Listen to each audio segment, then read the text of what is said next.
चलिए भाई साहब, आइए। चैप्टर का नाम है प्रॉपर्टीज ऑफ सॉलिड्स और बात करेंगे सॉलिड्स और थोड़े थोड़े लिक्विड्स के बारे में। ठीक है ना जी। अच्छा, तुम में से कितने लोग जानते हैं प्रेशर बराबर फोर्स अपॉन एरिया होता है? जानते हो बे? बस यही चैप्टर है।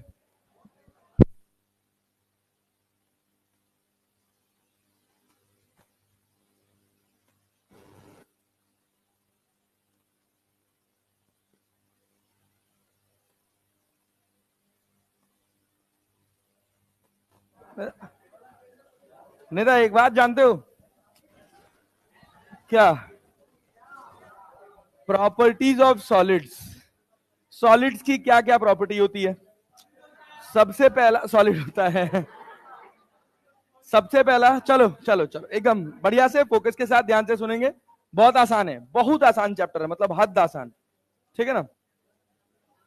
जितने डेटाबेस सवाल होंगे कि जैसे यंग्स मॉडुलस ऑफ एयर क्या होता है, तो 0 से 1 के बीच में होता है, ये सब जो डेटाबेस सवाल तुमको मिलेंगे लगाते समय, वो सारे डेटा याद करने पड़ेंगे। ठीक है ना। जितने कॉन्सेप्ट बेस्ड क्वेश्चन हैं वो सब के सब मैं करा दूंगा। और क्या तुम लोग बेइज्जती करा दिए यार, जाके केजीएस वालों से हार गए तुम लोग यार। क्या यार, क्या यार, क्या यार, सवाल नहीं पूछ पाए यार। तुम सर्कुलर मोशन में पूछ लेते टेंजेंशियल एक्सेलरेशन, रेडियल एक्सेलरेशन क्या होता है। फिजिक्स बोला था, पढ़े नहीं है।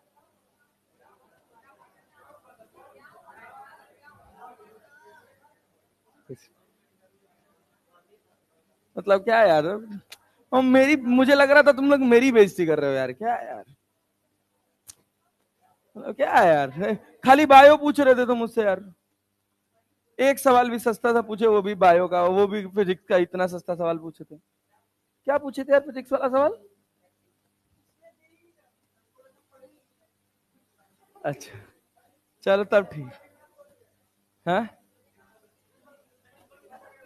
ए भाई सुनो, जब भी किसी देखो, जब भी किसी सवाल वाल, अरे दे दे भाई दे, भूख लगा है यार। जब भी किसी सवाल पूछना हो ना, जब भी किसी सवाल पूछना हो तो 2-3 सवाल पूछा करो, अपना आराम से नाचेगा। पहले tangential acceleration dv by d t और mod of dv by d t. हाँ, डीवी वेक्टर का मॉड और बाई डी टी। हाँ, और डीवी बाई डी टी दोनों में क्या अंतर है सर्कुलर मोशन में, ये पूछ लिया करो। और दूसरा पूछ लिया करो, साइकिल के पहिया फ्रिक्शन कहाँ लगता है, आगे वाले कहाँ, पीछे वाले कहाँ। और तीसरा सवाल, और तीसरा सवाल पूछा करो कि जब हम चलते हैं और पैर छोटा कर लेते हैं तो फ्रिक्शन बढ़ता है कि घटता है, आइस वाला। ये सब सवाल पूछा करो और नाच कर रह जाएगा अभी, इधर से उधर बड़ा आंसर करेंगे, समझे। और अभी आज देता हूं तुम लोगों को नमूना कुछ।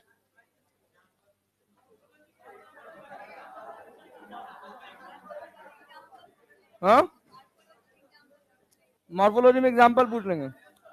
हाँ वही ना, पढ़ते उठते हैं नहीं ये लोग ढंग से। चलो भाई इधर देखो, सुनो सुनो, ए भाई बस भाई, बस भाई बस। वो भी तुम्हारे ही मास्टर से पढ़ रहे हैं, जान लो। हाँ भाई देखो, प्रॉपर्टीज ऑफ सॉलिड्स की बात करी जाए तो सॉलिड्स की बेसिक प्रॉपर्टी में सबसे पहली प्रॉपर्टी निकल के आती है जिसका नाम होता है रिजिडिटी। क्या होता है? मतलब सारे मॉलिक्यूल्स जो होते हैं वो टाइटली पैक्ड होते हैं, और एक मॉलिक्यूल के रिस्पेक्ट में दूसरा मॉलिक्यूल या तो रेस्ट में रह सकता है या सर्कुलर मोशन परफॉर्म कर सकता है। पता नहीं क्या बोल रहा है मास्टर, अपने को तो कुछ समझ नहीं आ रहा। सोच, अगर हम कहें ये एक रॉड है, सॉलिड है कि नहीं है? ये रॉड है, सॉलिड है कि नहीं है ना? अगर हम एक मॉलिक्यूल पर बैठकर देखें दूसरे मॉलिक्यूल को, तो क्या बी मॉलिक्यूल ए से कभी दूर जा सकता है? नहीं जा सकता है। जा सकता है? नहीं। क्या ए के रिस्पेक्ट में बी गोल घूम सकता है? अरे रॉड गोल घूमी तो गोल घूमा ना। हाँ, तो रिजिड बॉडी की प्रॉपर्टी होती है, रिजिड बॉडी, सॉलिड्स में हम बात कर रहे हैं तो सॉलिड में, सॉलिड क्या होता है जो रिजिड होते हैं, तो हम कहें रिजिड बॉडीज आर सॉलिड, सही है कि नहीं? अरे सही है ना। हाँ, तो जो रिजिड बॉडी होती है उसकी उसकी कैरेक्टरिस्टिक क्या होती है? ए के रिस्पेक्ट में, ए के रिस्पेक्ट में बी क्या करेगा? बी या सर्कुलर करेगा या रेस्ट में रहेगा? बी सर्कुलर करेगा या रेस्ट में रहेगा। अरे बात समझ रहे हैं? ये कहानी है रिजिड बॉडी की। जब सर्कुलर पढ़ा रहे थे तो rigid body of circular motion में एक बार बताए थे ऐसे डायग्राम बना के, आपको याद है नहीं याद है मुझे नहीं पता, बट याद किया करिए। चलिए, तो ये हो गया अपने पास प्रॉपर्टीज ऑफ सॉलिड्स। अभी हमको जिस प्रॉपर्टी की बात करनी है उसका नाम है स्ट्रेस और स्ट्रेन। क्या नाम होता है? स्ट्रेस और स्ट्रेन। सुनिएगा, तो कहानी में ट्विस्ट आता है। स्ट्रेस से क्या समझते हैं? तनाव कैसे पैदा होता है? खींचने से? बॉडी में छोड़ो, मतलब इसमें रिजिड बॉडी में छोड़ो, तुम अपने बारे में सोचो कि तुम्हें तनाव कैसे पैदा होता है। तनाव बाहर से आता है कि अंदर से? बाहर से, अंदर से। दो चीजें होती हैं जीवन में, एक है कि ऊपर से प्रेशर और दूसरा है अंदर से तनाव। जब बाहर से प्रेशर पड़ेगा तभी अंदर से तनाव आए। जैसे आज मैं बहुत तनाव में उठा हूं, पहले एक राउंड अपने नाम के आगे लगा के डैश डैश डैश लिखा हूं, फिर उसके बाद कहा नहीं चलो काम करते हैं यार। क्यों? क्योंकि कभी कभार नींद पूरा नहीं होता है तो बहुत गुस्सा आता है सुबह उठने पर। और इधर एक डेढ़ हफ्ते से ऐसे ही चल रहा है। मुझे लगता है कि तरुण सर इतने बूढ़े क्यों लगते हैं? तरुण सर की एज जानते हो कितनी है? गेस करो कितना होगा? नहीं 32 नहीं भाई प्लीज, 27 साल। ये भी नहीं वो 37-38 साल के। हाँ 36-37, अब जो भी है, लेकिन वो लगते 40 साल प्लस वाले हैं। तो वही है कि ये स्ट्रेस, काम का स्ट्रेस। मुझे लग रहा है कि एमडी सर की तो थोड़ी ज्यादा है, बट एमडी सर चमकते हैं क्योंकि एमडी सर ज्यादा टेंशन नहीं लेते। दुनिया गई तेल लेने, चिल मारता है। इस समय बेचारे थोड़ा परेशान चल रहे हैं, मतलब उनके घर में दिक्कतें चल रही हैं। और नहीं पता, मुझे लगता है मैं बुढ़ा नहीं हो सकता अभी इतनी जल्दी यार। हो गया हूँ, पगले हो गया।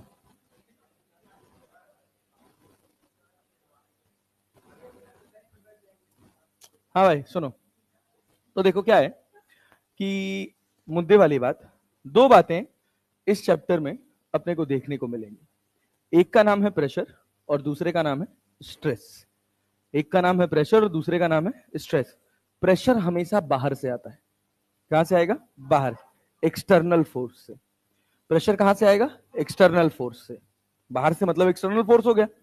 और स्ट्रेस आता है अंदर से, इंटरनल फोर्स से, रीस्टोरिंग फोर्स से। जैसे मान लो कि अगर हम एक रबड़ ले लेते हैं और रबड़ को हम खींचने की कोशिश करते हैं, तो जब हम उसको बाहर की तरफ खींच रहे हैं तो हमारे खींचने की वजह से उसके मॉलिक्यूल्स का बाहर की तरफ खींचना चाहते हैं या रीस्टोर करना चाहते हैं?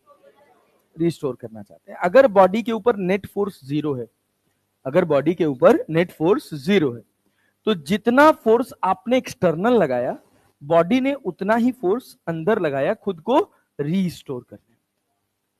बात समझ पा रहे हैं? तो जो बॉडी ने फोर्स लगाया अपनी शेप, साइज, डायमेंशन को रीस्टोर करने के लिए, उस फोर्स से जो प्रेशर डेवलप होता है उसका नाम होता है स्ट्रेस। नहीं आया? अब सोचिए, हाँ दिखेगा एक जैसा, क्यों? क्योंकि प्रेशर सेम है। कहानी थोड़ी थोड़ी आगे बदलती चली जाएगी, मैं डिफरेंस समझाता जाऊंगा। जैसे मान लीजिए हम कहें आपसे कि आपके पास एक रॉड है, इस रॉड को आप खींचने की कोशिश कर रहे हैं, इधर एफ फोर्स लगा रहे हैं और इधर एफ फोर्स लगा रहे हैं। क्लैरिटी? इस रॉड का area of cross section a है। एरिया ऑफ क्रॉस सेक्शन कितना है? ए। तो इसमें जो प्रेशर डेवलप होगा वो कितना होगा? सोचो, force upon area, force upon area. हमारी बहुत बड़ी गलती है ये सोचना। प्रेशर इसमें नहीं आएगा। क्यों नहीं आएगा? क्योंकि जब भी किसी बॉडी के ऊपर प्रेशर लगता है तो फोर्स हमेशा बॉडी की तरफ लगता है। फोर्स हमेशा कहां लगेगा? बॉडी की तरफ, और हमेशा वो बॉडी से 90 डिग्री का एंगल बनाएगा। अभी जब हम प्रेशर की बात करेंगे तो मैं आपको समझाऊंगा। यहां जब आप फोर्स लगाए हैं तो क्या इसके मॉलिक्यूल्स स्ट्रेच होना चाह रहे थे? नहीं। तो क्या वो अंदर की तरफ फोर्स लगाते हैं? जितना फोर्स यहां लगा है उतना ही फोर्स अंदर की तरफ लगता है। नहीं आया? आया? पल्ले पड़ रहा है? तो इस फोर्स की वजह से स्ट्रेस नहीं आ रहा है, रीस्टोरिंग फोर्स की वजह से स्ट्रेस आ रहा है। ठीक ना? तो जब स्ट्रेस को डिफाइन किया जाता है तो स्ट्रेस की डेफिनेशन में लिखा जाता है restoring force, restoring force upon a. और एरिया में याद रखना कौन सा एरिया, परपेंडिकुलर एरिया। क्लैरिटी है, restoring force upon perpendicular area. इधर फोर्स कितना लगा है, एफ, इधर कितना लगा है, नेट फोर्स। क्या रीस्टोरिंग फोर्स एफ होगा कि नहीं होगा, इधर से एफ तो इधर से भी एफ। अब एफ में से एफ काट के जीरो मत कर देना, 2f भी नहीं, 2f भी नहीं, एक सेगमेंट पर, इस सेगमेंट पर ये फोर्स आया कि नहीं आया, आया। तो restoring force per unit area is known as stress. अगर हम एसआई यूनिट की बात करें, अगर हम एसआई यूनिट की बात करें तो फोर्स का क्या होता है, न्यूटन, एरिया का मीटर स्क्वायर। तो इसको लिखा जाता है न्यूटन पर मीटर स्क्वायर या पास्कल। अरे है तो प्रेशर की यूनिट जैसा, तो न्यूटन पर मीटर स्क्वायर या पास्कल। क्लैरिटी है, अरे बात समझ पा रहे हैं, यस। बस ध्यान ये देना होता है कि जब आप बात कर रहे होते हैं प्रेशर का, किसकी बात कर रहे होते हैं, प्रेशर, तो ये क्या होता है, फोर्स अपॉन एरिया। अरे क्लियर है। और ये जो फोर्स होता है ना, इसका कहानी होता है always perpendicular to, always perpendicular to surface. अरे क्लियर है। और यहां कुछ जरूरी नहीं है कि रीस्टोरिंग फोर्स ऑलवेज परपेंडिकुलर हो, ये कैसे भी हो सकता है, ये परपेंडिकुलर भी हो सकता है, ये टेंजेंशियल भी हो सकता है। फोर्स का रीस्टोरिंग फोर्स परपेंडिकुलर भी हो सकता है और टेंजेंशियल भी हो सकता है। क्या कह रही, 2f क्यों लिखेंगे,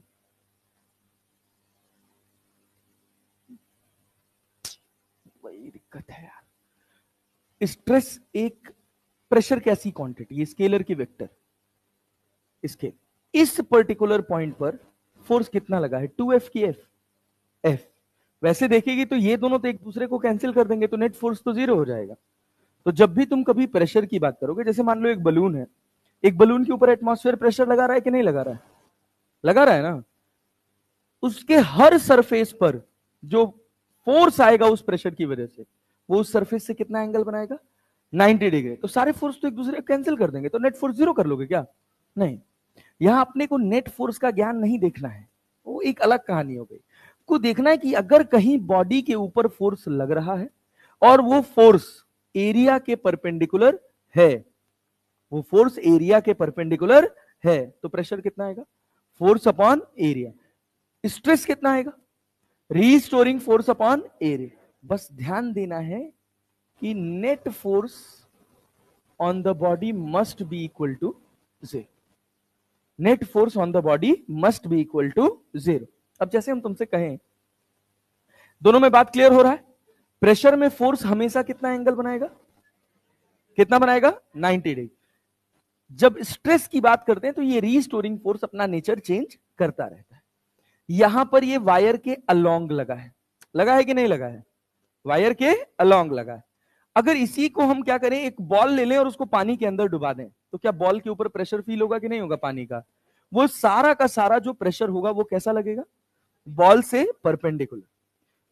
एक अगर आप मान लीजिए, जैसे ये मोटी सी कॉपी है, इस कॉपी के ऊपर अगर मैं ऊपर वाली लेयर पे फोर्स लगाऊं तो देखो क्या इसकी लेयर्स आगे की तरफ खिसक जा रही, तो इस तरह के प्रेशर को यहां बोला जाता है शियर स्ट्रेस।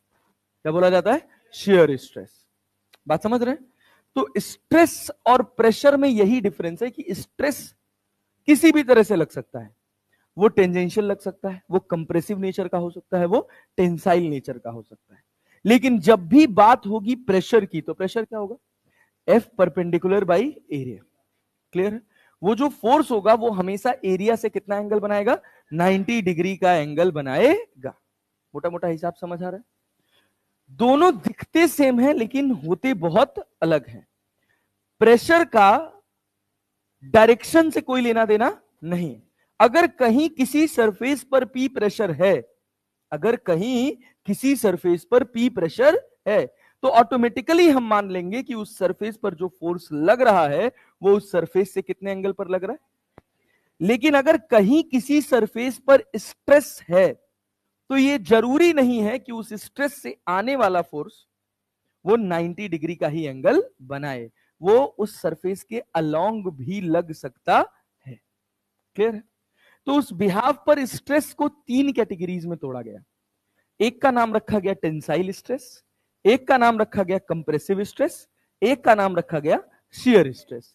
एक और 2 कौड़ी का स्ट्रेस होता है, उसको बोलते हैं टॉर्सनल स्ट्रेस। ठीक है ना? अभी आएंगे, बहुत आसान होता है, कुछ खास बात नहीं है इसमें। अब सोचो, अगर मैं कहूं कि स्ट्रेस क्वांटिटी कैसी है इसके, अरे भाई प्रेशर जैसा ही तो है, कैसा क्वांटिटी है, स्केल है, इसको ऐसे लिखा जाता है टेंसर। क्या लिखा जाता है? टेंसर।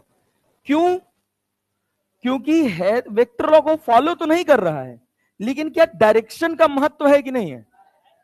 अगर फोर्स अपना डायरेक्शन चेंज कर दे तो क्या स्ट्रेस का कैरेक्टरिस्टिक चेंज हो जाएगा? अरे हो जाएगा कि नहीं हो जाएगा? स्ट्रेस का क्या कैरेक्टरिस्टिक होगा, ये इस बात पर निर्धारित करेगा कि बॉडी के ऊपर फोर्स कैसे लग रहा है। क्लियर है? फॉर एग्जाम्पल, अगर इस स्ट्रेस को हम तोड़ें तो इस स्ट्रेस को हम बेसिकली 3 कैटेगरी में तोड़ते हैं। स्ट्रेस बाहर से आ रहा है कि अंदर से? अंदर से। 3 कैटेगरी कौन कौन सी है? एक का नाम है टेंसाइल स्ट्रेस या लॉन्गिट्यूडनल स्ट्रेस भी बोलते हैं, एक का नाम है कंप्रेसिव स्ट्रेस। कंप्रेसिव स्ट्रेस पूरा पूरा प्रेशर की तरह दिखता है, पूरा पूरा प्रेशर की तरह दिखता है, लेकिन याद रखना है कि स्ट्रेस कहां से आ रहा है? बाहर वाले फोर्स से नहीं आ रहा है। कहां से आ रहा है? अंदर वाले फोर्स से। लेकिन एक बात ध्यान में रखनी है कि जितना फोर्स बाहर से लग रहा है उतना ही फोर्स अंदर से भी लग रहा है। तो हमको फॉर्मूला सेम जैसा दिखेगा क्योंकि हम हर बार बाहर वाले फोर्स की वैल्यू डालेंगे, बट याद रखना है कि जितना फोर्स बाहर से आ रहा है उतना ही फोर्स अंदर से आ रहा है। याद रहेगा ना जी? हाँ। अब सुनिएगा, और तीसरा एक स्ट्रेस होता है जिसका नाम होता है शियर स्ट्रेस। बहुत आसान चैप्टर, बहुत सिंपल। सबसे पहले हम बात करेंगे टेंसाइल स्ट्रेस के बारे में कि टेंसाइल स्ट्रेस क्या होता है। इसी पे ज्यादा चर्चा है सिलेबस में। तो जब हम टेंसाइल स्ट्रेस की बात करते हैं तो टेंसाइल स्ट्रेस में क्या होगा? मान लीजिए हम आपसे कहें कि ये एक रॉड है, ध्यान से देखिएगा, इस रॉड के ऊपर एफ फोर्स इधर लग रहा है और एफ फोर्स इधर लग रहा है। बॉडी के ऊपर नेट फोर्स कितना है? 0। बॉडी के ऊपर नेट फोर्स कितना है? 0। स्ट्रेस आएगा कि नहीं आएगा? आएगा। हम कह रहे हैं इसका area of cross section a है, तो टेंसाइल स्ट्रेस को डिनोट किया जाता है सिग्मा टी से। किसे डिनोट किया जाता है? सिग्मा टी से। तो सिग्मा टी जो होगा ये किसके बराबर हो जाएगा? Force upon area. Force upon area. अरे क्लैरिटी है? बात समझ रहे हैं? यूनिट क्या होगा? यूनिट क्या होगा? न्यूटन पर मीटर स्क्वायर। न्यूटन पर मीटर स्क्वायर। अब सुनिएगा बहुत ध्यान से, छोटी छोटी लेकिन इंपॉर्टेंट बात है। हमने कहा कि ये एक वायर है, इसको हमने ऐसे एक पुली पे लगा दिया है और फिर यहां से, हाँ भाई क्या कह रहे हो? कुछ कह रहे हो तो बोल लो भाई। सच ऐसी कोई मतलब मजबूरी नहीं है कि ना बोले। यहां से हम एक डब्ल्यू वेट लटका दिए। कितना वेट लटका दिए? डब्ल्यू। यहां हम कह दिए कि इसका मास हमने लटका दिया एम और इसका क्रॉस सेक्शन एरिया हमने दे दिया आपको ए। अच्छा मान लीजिए हम इसका रेडियस दे दें तो क्या क्रॉस सेक्शन एरिया निकाल सकते हैं? क्या होगा? Pi r square. Pi r square. अच्छा सोचिए, जब आप यहां पे एम नीचे लगाए तो क्या एम जी नीचे लगा है, और रस्सी अपने आप को रीस्टोर करने के लिए क्या एक रीस्टोरिंग फोर्स टेंशन अंदर लगाएगी? अरे आएगी कि नहीं लगाएगी? और अगर ये बॉडी इक्विलिब्रियम में है तो टी किसके बराबर होगा? किसके बराबर? अगर आपको यहां पे टेंजेंशियल स्ट्रेस लिखना हो तो क्या ले, सॉरी ये क्या बोलते हैं, टेंसाइल स्ट्रेस लिखना है तो क्या लिखेंगे? mg by A. mg by A. Area कितना है? Pi r. Pi r square. अब सुनिए, अगर हम आपसे कहें, बहुत कॉमन क्वेश्चन है कि ये एक रॉड है, ऐसे ही छोटे छोटे सवाल बनते हैं, अभी खूब सारे सवाल हैं, अभी कराऊंगा। यहां पर फोर्स लग रहा है F और यहां पर फोर्स लग रहा है 2F। बताइए स्ट्रेस आएगा कि नहीं आएगा? नहीं आएगा। खिंचाव नहीं पैदा होगा इसके अंदर, होगा ना? तो स्ट्रेस हम क्या लिखेंगे? स्ट्रेस हम क्या लिखेंगे? Restoring force upon area, restoring force upon area. तो भाई साहब ये बताओ रीस्टोरिंग फोर्स है कितना? 3F। F कैसे पता?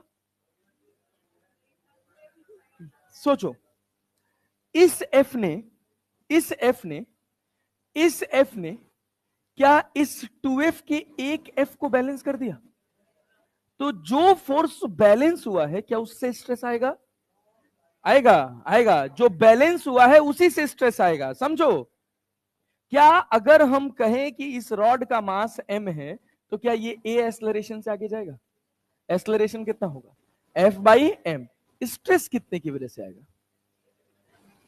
जो रीस्टोर कराने का काम कर रहा है, इधर F और इधर कितना F। अरे क्लियर है ना? F जो रीस्टोर करा रहा है। अरे क्लियर है? तो सिग्मा इक्वल्स टू कितना हो जाएगा? सिग्मा टी बराबर टेंसाइल स्ट्रेस बराबर क्या लिखेंगे? हाँ भाई, रीस्टोरिंग फोर्स कितना है? F upon area of cross section A। अरे बात समझे? एक सवाल था कि अगर ये रॉड है, इसका मास m है, ये एक स्मूथ सरफेस के ऊपर रखा है और हमने यहां पर F फोर्स लगाया। कितना फोर्स लगाया? F। कितना स्ट्रेस आएगा? कितना आएगा? 0। अरे बात समझे हैं? क्यों 0 आया है? क्योंकि रीस्टोरिंग फोर्स यहां पर कोई है ही नहीं। अब सोचिए अगर आप यही स्ट्रेस फोर्स अपॉन एरिया पढ़ के जाते तो आपको लगता कि फोर्स कितना लग रहा है? F। Area of cross section कितना है? A। आप सिग्मा टी बराबर F/A लिख के आ जाते। इसीलिए कहा जाता है कि बहुत अच्छे से सुनिए और बहुत अच्छे से कॉन्सेप्ट को पढ़िए। बात समझ रहे हैं? यहां से फिजिक्स बहुत आसान है। बात समझ रहे हैं ना? तो सिग्मा टी बराबर कितना हो गया? 0। क्यों 0 हुआ है? क्यों 0 हुआ है? क्यों 0 हुआ है? क्योंकि यहां पर कोई रीस्टोरिंग फोर्स नहीं है। अरे बात समझे? तो स्ट्रेस कितना होगा? 0। क्या प्रेशर भी 0 होगा? नहीं होगा ना? ये होगा? नहीं। अरे क्लैरिटी है? प्रेशर फील हो सकता है इस जगह पे, लेकिन स्ट्रेस का फीलिंग नहीं आएगा। अरे बात समझे हैं? अरे एटमॉस्फेयर भी है कि नहीं है इसके चारों तरफ? है। एटमॉस्फेरिक प्रेशर आएगा कि नहीं आएगा? आएगा। तो प्रेशर हो सकता है लेकिन स्ट्रेस नहीं होगा। समझ आया? समझ आया? क्या चीज रहता तो थोड़ा कठिन हो जाता, उतना गणित हमारे सिलेबस में नहीं। ठीक ना? तो हाँ, इसीलिए एटमॉस्फेरिक प्रेशर का नाम लिए, अंदर लगता तब। इस फोर्स की वजह से प्रेशर नहीं आएगा। क्लैरिटी है ना? इस फोर्स की वजह से प्रेशर नहीं आएगा। अरे क्लियर है? अब सोचिए अगर हम आपसे कह देते, यही सेम सवाल बदल देते, हम कहते ये रॉड है, हमने इधर एफ फोर्स लगाया, क्या प्रेशर आएगा? नहीं आएगा। प्रेशर आएगा लेकिन स्ट्रेस, क्योंकि कोई रीस्टोर करने के लिए नहीं है, ये एक्सेलरेशन से आगे की तरफ चलता चला जाएगा। प्रेशर आएगा, यस। क्यों नहीं? इसमें प्रेशर एटमॉस्फेयर वाला आएगा। फोर्स परपेंडिकुलर तो है लेकिन वो सरफेस की तरफ नहीं है। सरफेस से कहां है? बाहर की तरफ। हमेशा जब भी प्रेशर डेवलप होगा तो वो हमेशा किधर होगा? सरफेस की तरफ। उस प्रेशर से आने वाला फोर्स हमेशा किधर होगा? सरफेस की तरफ। और सरफेस से कितना एंगल बनाएगा? 90 डिग्री। कितना एंगल बनाएगा? 90 डिग्री। अरे क्लैरिटी है? तो इस फोर्स की वजह से यहां प्रेशर हो सकता है, अरे हो सकता है ना, लेकिन इस फोर्स की वजह से यहां कोई स्ट्रेस आने वाला। लेकिन अगर इधर एफ लग रहा है, इधर 3F लगा देते तो आता कि नहीं आता? किसकी वजह से? एफ की वजह से कि 2F की वजह? एफ की वजह से। किसकी वजह से? हमसे कई बार गड़बड़ हो जाता है, हम नेट फोर्स देख लेते हैं गधा तरह से। जो फोर्स बैलेंस हुआ है स्ट्रेस वही देगा। एक तरफ 2F लगा है, एक तरफ 3F लगा है, स्ट्रेस कौन दिया? कौन? 2F। एफ एक्सेलरेशन से वो आगे चला गया ना, तो स्ट्रेस कौन दिया? 2F। छोटे छोटे सवाल इस तरह के पूछे जा सकते हैं आपसे। ये है पूरा टेंसाइल स्ट्रेस, इतना ही है। अरे बात समझे हैं? इसके बाद अगला स्ट्रेस आता है जिसका नाम है कंप्रेसिव स्ट्रेस। लिखेंगे क्या?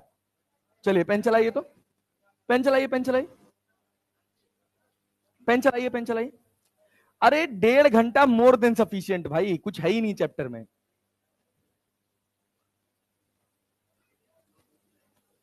अबे आएगा आएगा, 20 में आएगा, रुको तुम।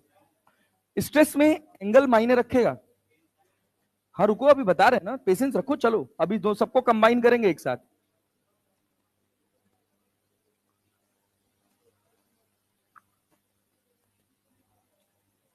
बताओ, कोई डाउट है तो पूछ लो, कोई डाउट है तो पूछ लो।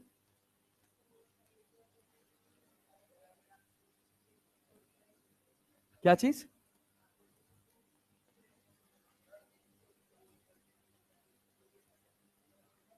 बता रहे हैं अभी, लिखो तो तुम, लिखो। नहीं, च्युइंगम नहीं खाएंगे।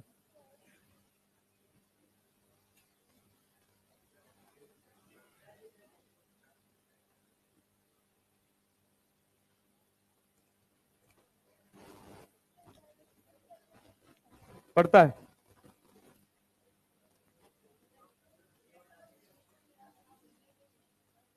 कितना फोर्स बैलेंस है, रिस्टोरिंग फोर्स बॉडी के अंदर है कि नहीं है? हाँ।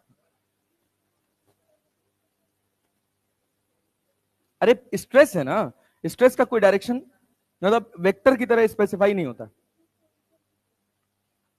वो फोर्स के डायरेक्शन पे डिपेंड नहीं करता है, ठीक है ना, बट उसका अपना डायरेक्शन होता है।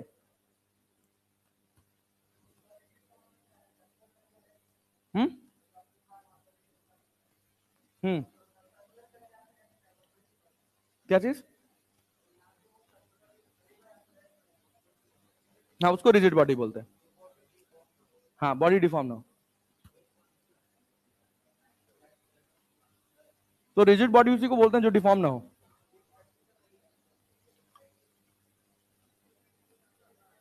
बता रहे हैं, तुम ऐसे लिखो ना। अभी एरिया शेयर स्ट्रेस में एरिया परपेंडिकुलर नहीं रह जाता है।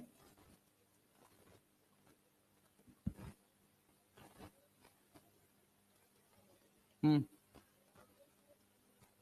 कोई फर्क नहीं पड़ता, तब भी रिस्टोरिंग होंगे, तो ये बाहर की तरफ धक्का मारेगा ना।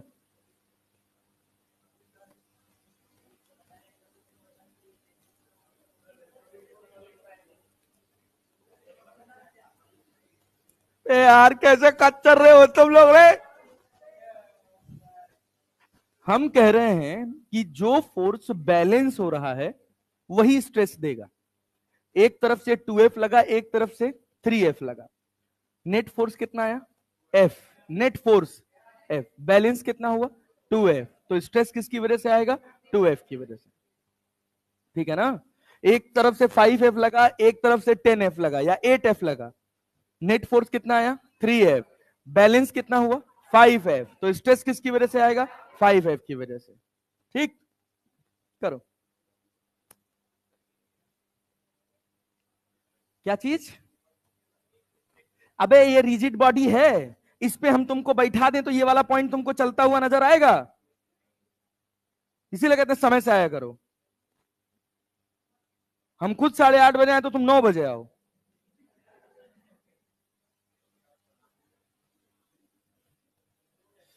हो गया? जल्दी जल्दी जल्दी जल्दी, तेज पेन चलाओ भाई, फटाफट फटाफट पेन चलाओ। क्या लिखे? क्या? बोल ले, बता बता बता।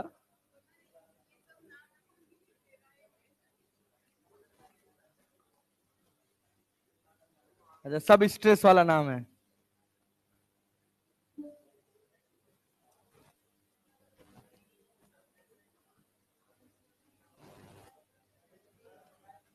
भाई तेज पेन चलाओ, फिर लिखने उखने का मौका दूंगा नहीं मैं अगर ऐसे बदमाशी करोगे तो।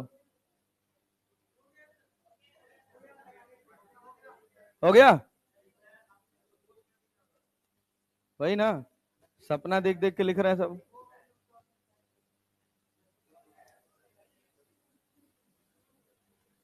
आगे बढ़ रहे भाई।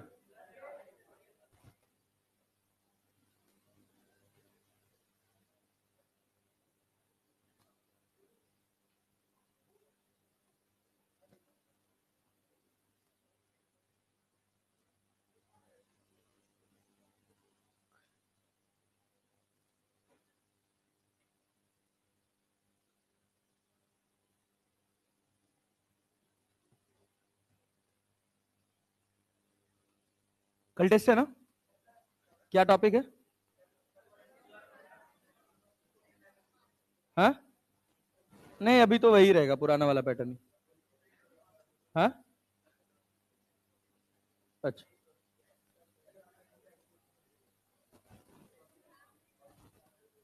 हाँ, इस बार नहीं बनाया हम पेपर।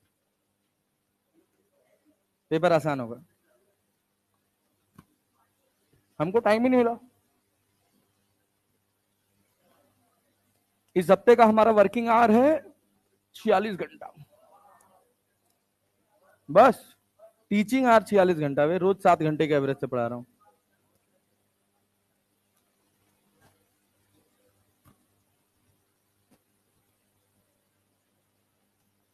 संकल्प भारत के दिन याद करता हूँ, मजा आता है। एक महीने तो पूरा सैलरी आया था, 24 घंटा काम किया था पूरे महीने में।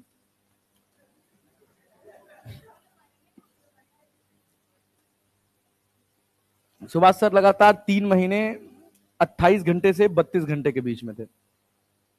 हम कुछ काम ही नहीं करते थे यार, चिल मारते थे, जाते थे, एक लेक्चर रिकॉर्ड करते थे और एक बैच लेते थे बस। लास्ट में रगड़ के मेहनत हुआ। अक्टूबर से अक्टूबर तक तो एकदम एंजॉयड लाइफ। मन कर रहा है ऑफिस जाओ, मन कर रहा है मत जाओ। कुछ शॉर्ट वॉर्ट बनाते थे, तफरी मारते थे, एसएमईज रहते थे सारे, सबको बैठा लेते थे, और तुमको फिजिक्स सिखाते हैं। वो सब भी अच्छे थे, मतलब पढ़ने वाले थे। अभी ये लोग बहुत नए हैं। अभी वहां तो थे वो अच्छे थे, मतलब वो पढ़े हुए थे। तो एक जेई एडवांस का क्वेश्चन लिखता था और उसमें थोड़ा सा डेटा चेंज कर देता था और लेकर रगड़ते थे सब दिन भर।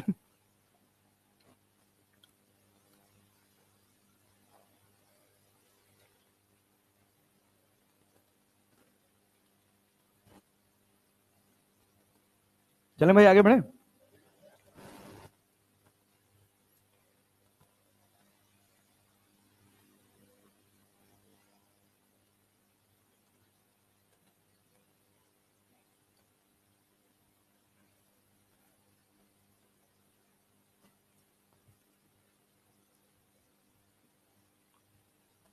बस करो, कितना कितना धीरे लिखोगे भाई।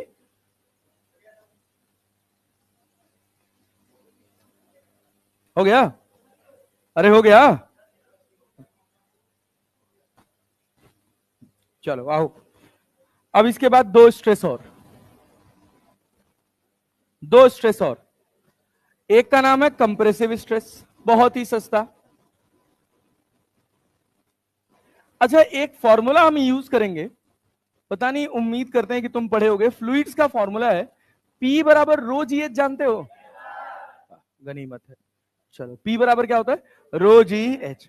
मान लीजिए हमने कहा कि हम एक कंटेनर ले लें, इस कंटेनर में एक बॉल रख दें और यहां पर एक ऐसे पिस्टन लगा दें। क्या लगा दें? पिस्टन। इसके अंदर लिक्विड भरा हुआ है।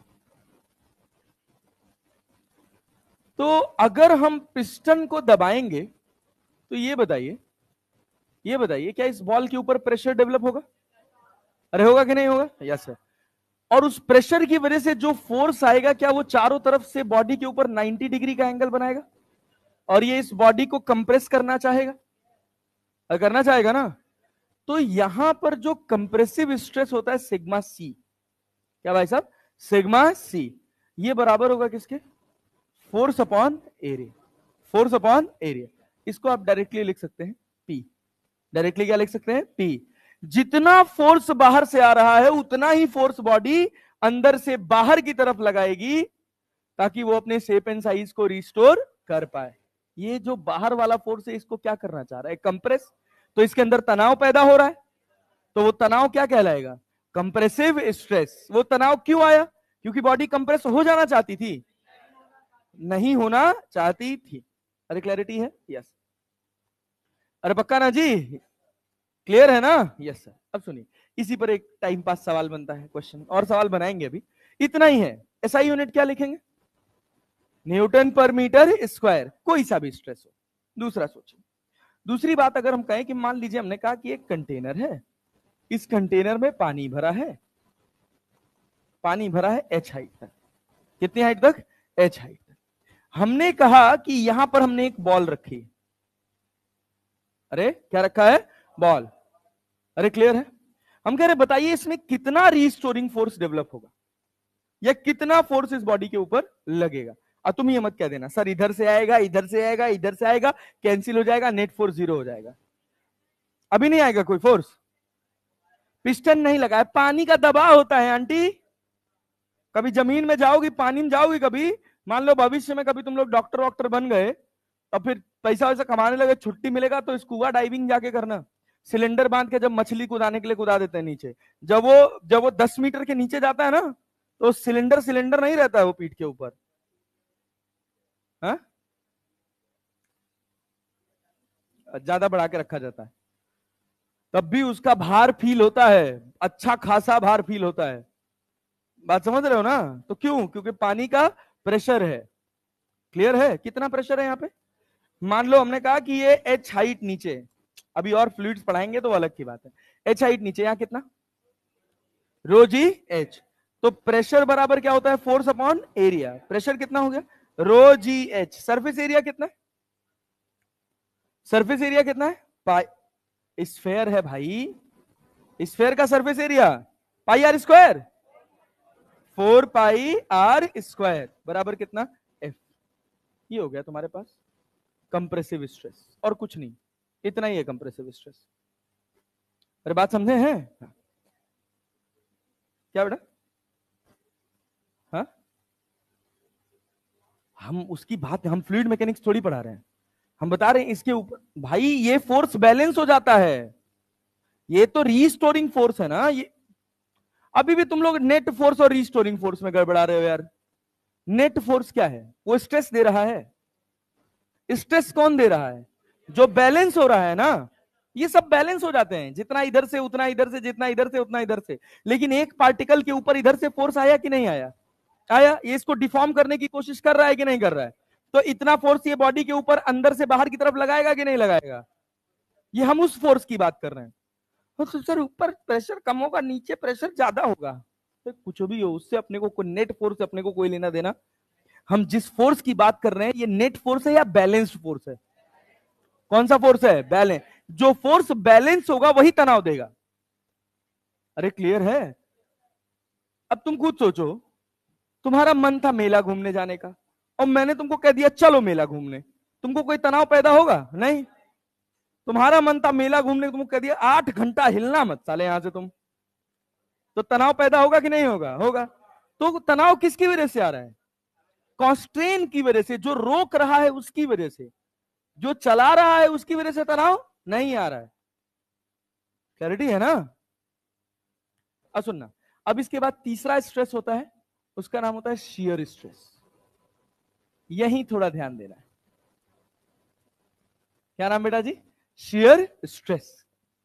अगर हम शियर स्ट्रेस की बात करें तो देखिए होता क्या है कि अगर कहा जाए कि आपके पास एक क्यूब है, इसको आपने ऐसे फर्मली रिजिड कर दिया है यहां पर, मतलब फर्मली रिजिड करने का मतलब होता है कि बॉटम पॉइंट को फिक्स कर दिया, ठीक है ना? अब आप क्या कर रहे हैं कि जो फोर्स लगा रहे हैं ना, इस टॉप वाली सरफेस पे लगा रहे हैं, एफ लगा रहे हैं। क्लियर? तो क्या होगा? क्या पूरा ब्लॉक मूव करेगा या केवल ऊपर वाला हिस्सा? ऊपर वाला हिस्सा है। इतना कम डिफॉर्मेशन होगा जो नोटिसेबल नहीं होता है, बट होता है। बहुत समय तक ये फोर्स यहां लगा रह जाए तो ये जो क्यूब होगा ना, ये टेढ़ा हो जाएगा। अरे बात समझे हैं कि नहीं? ये थीटा एंगल टेढ़ा हो जाएगा। क्लियर? तो जो शियर स्ट्रेस होता है, सिग्मा एस, या इसको टाउ भी लिखा जाता है, सिग्मा एस या टाउ, ये होता है फोर्स अपॉन एरिया। कौन सा एरिया? परपेंडिकुलर वाला या ऊपर वाला? ऊपर वाला, जो एरिया स्लाइड हुआ है। तो यहां एरिया में क्या होगा? Along the area, along the force. Force के अलोंग जो एरिया आ रहा है, वो एरिया कंसीडर करेंगे जब आप किसकी बात करेंगे? शियर स्ट्रेस की। Shear stress that is tau, it is equal to force upon area. Area कौन सा? अलोंग द फोर्स, जो फोर्स के अलोंग लग रहा है, जो एरिया स्लाइड हो रहा है। अरे पल्ले पड़ रहा है। अब जैसे अगर इसमें सवाल देखा जाए, मान लीजिए हम आपसे कहें कि आपके पास, बहुत अच्छा क्वेश्चन, यही क्वेश्चन एक सवाल आपके सारे धागे खोल देगा। उसके बाद तो अभी हम सवाल बनाएंगे सस्ते सस्ते। अभी जितने सवाल हम बना रहे हैं ये सब मतलब बढ़िया बढ़िया क्वेश्चन, ये दिमाग को बड़ा करने वाले सवाल। सुनिएगा, ये आपके पास एक सिलिंड्रिकल पाइप थी ऐसे, ठीक है। इस सिलिंड्रिकल पाइप पर इधर एक फोर्स लग रहा था F और इधर एक फोर्स लग रहा था F। तो इससे क्या हुआ, इसके अंदर एक डिफॉर्मेशन पैदा हुआ। वो डिफॉर्मेशन क्या था, वो कुछ ऐसा था कि यहां वाला जो सरफेस था ना, एरिया ऑफ क्रॉस सेक्शन, अरे था ना, ये सोचिए इसमें खिंचाव पैदा होगा कि नहीं होगा, होगा ना। इसका डिफॉर्मेशन कुछ ऐसा हुआ कि ये एरिया ऐसा, क्लियर। ये एरिया कितना था, ए, कितना था, ए। डिफॉर्म होके ये एरिया ऐसा हो गया, और जो एंगल ये गया ना, ये एंगल गया थीटा। कितना एंगल गया, थीटा। तो सवाल पूछा गया कि बताइए कितना टेंसाइल स्ट्रेस डेवलप हुआ। सबसे पहला सवाल कितना टेंसाइल स्ट्रेस डेवलप हुआ। इस एरिया पे नहीं पूछा है, कौन से एरिया पे पूछा है, जो थीटा डिग्री बेंड हो गया, इस एरिया पे आपको बताना है टेंसाइल स्ट्रेस कितना होगा। तो टेंसाइल स्ट्रेस क्या होगा, फोर्स अपॉन एरिया। एरिया कौन सा, ये वाला कि ये वाला, और फोर्स ये वाला कि इसके परपेंडिकुलर वाला, परपेंडिकुलर फोर्स ना, समझ गए।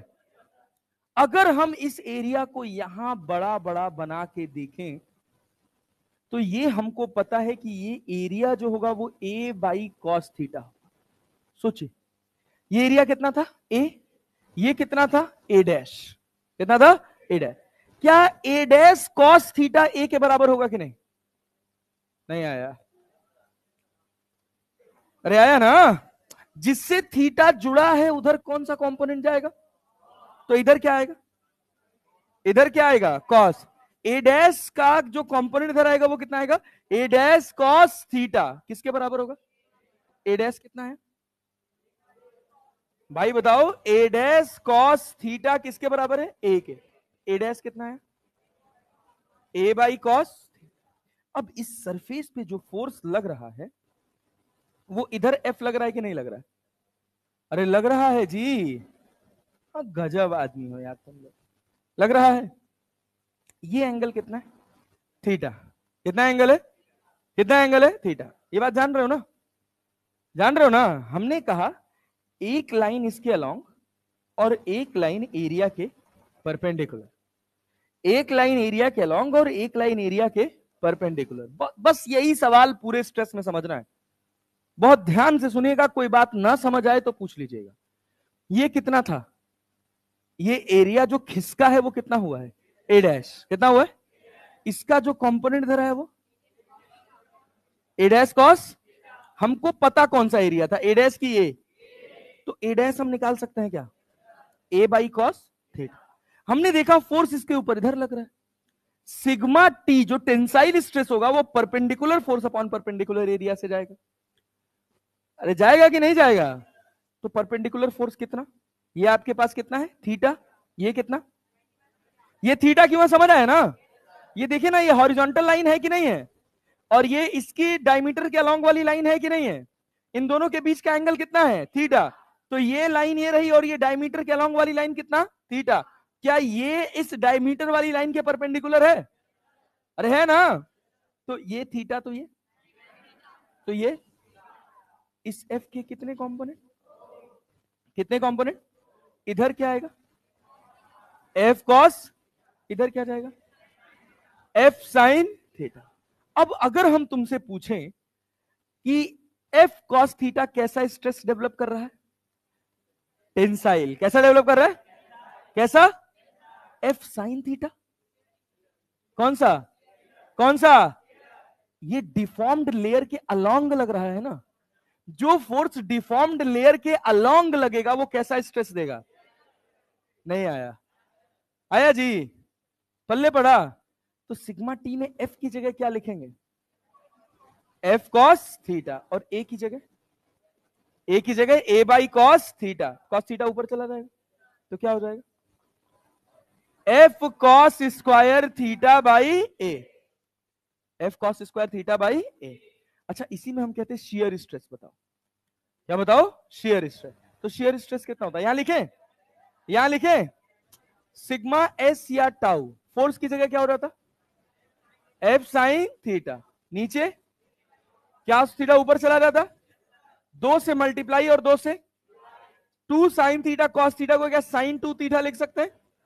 तो F sine 2 theta divided by 2a, divided by 2a, ये हो जाएगा शियर स्ट्रेस। अरे नहीं आया? आया? ये बहुत अच्छा क्वेश्चन।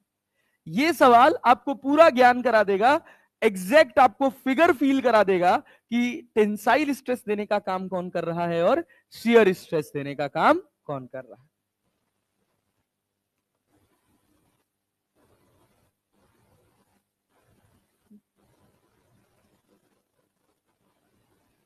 चलिए बताइए। भैया भैया भैया भैया भैया भैया, कोई डाउट कोई परेशानी हो यहां तक तो बता दीजिए। कोई डाउट कोई परेशानी नहीं? चलिए नोट करिए। जब यहां आइएगा तो रुक जाइएगा, इसको लिखने से पहले रुक जाइएगा। हम जो बोलेंगे वो लिखना है। लिख लिए? हाँ। यहां तक लिख लीजिए, फिर उसके बाद बताइए। हाँ हाँ, 4 सही।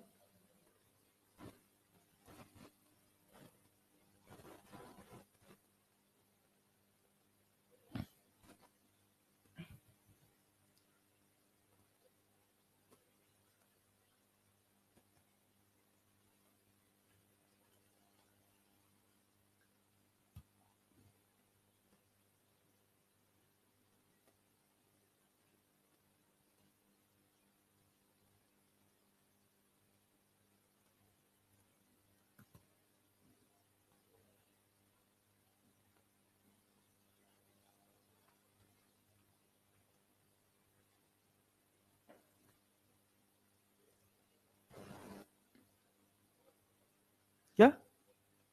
हाँ, कहां लग रहा है? बाहर लग रहा है? अरे ये लाइन ऑफ एक्शन है इसका। यहां लगाओ, यहां लगाओ, यहां लगाओ, यहां लगाओ, बात बराबर ही है।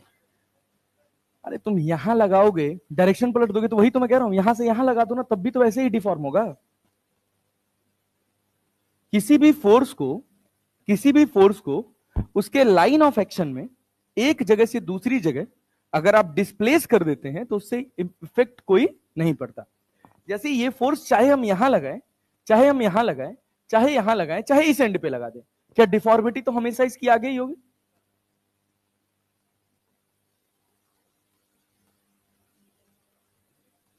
जो फोर्स सरफेस के अलोंग लगेगा वो कौन सा स्ट्रेस देगा? शियर। जो सरफेस के परपेंडिकुलर? टेंसाइल या कंप्रेसिव? टेंसाइल या कंप्रेसिव? दीदी क्या हो गया? नींद आ रहा है? सोए नहीं रात भर?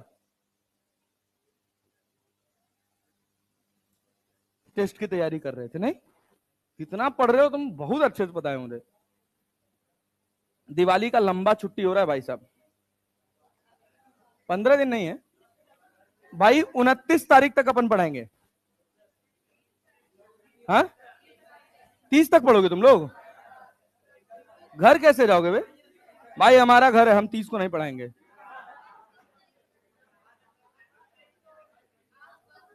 हम 29 को रात में। नहीं नहीं, हमारा एक लखनऊ वाला घर है, वो पूरा बंद रहता है, तो उसमें कोई रहता ही नहीं है। तो अरे भेज देंगे, कोई ना कोई है। मेरा साला है, जाके कर देता है, चमका देता है एकदम मस्त। उसका अड्डा भी है वो। अड्डा समझते हो ना? तो जब उसको पार्टी वार्टी करनी होती है तो चाबी धीरे से उठा ले जाता है भाई। फिर जब हम कभी सफाई करने जाते हैं तो पता नहीं क्या क्या मिल जाता है। तो इस वजह से जब भी हम घर जाते हैं कभी, तो पहले हम मायके जाते हैं, पहले वाइफ को वहां छोड़ देते हैं, फिर उसके बाद उसको लेके जाते हैं। तुम कहाँ जाओगे धूल धक्कड़ में, पहले जाए सफाई करा लो, उसके बाद तुम आना। पहले हम जाते हैं, एक लेबर उठाते हैं, साफ सफाई कराते हैं, तब बुलाते हैं। अब साफ सफाई करने के बाद कुछ ना कुछ रह जाता है, तो भाई गाली खाता है फिर।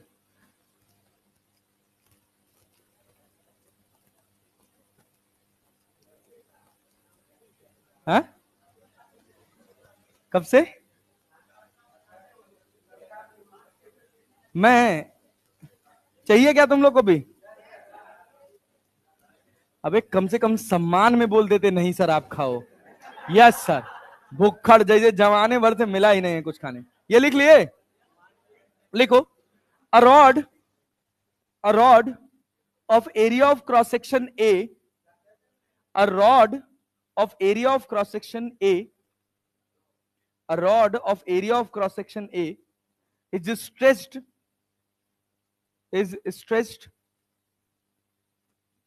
is stretched in a fashion as shown in figure, is stretched in a fashion as shown in figure.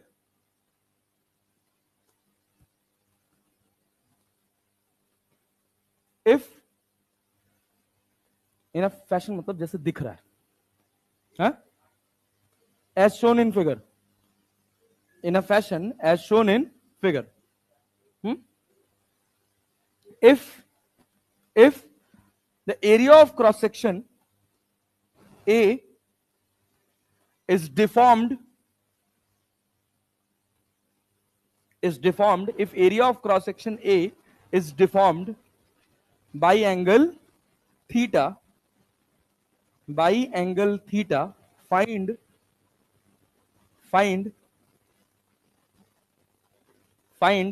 tensile stress and compressive stress, tensile stress and compressive stress on deformed area, tensile stress and compressive stress on deformed area.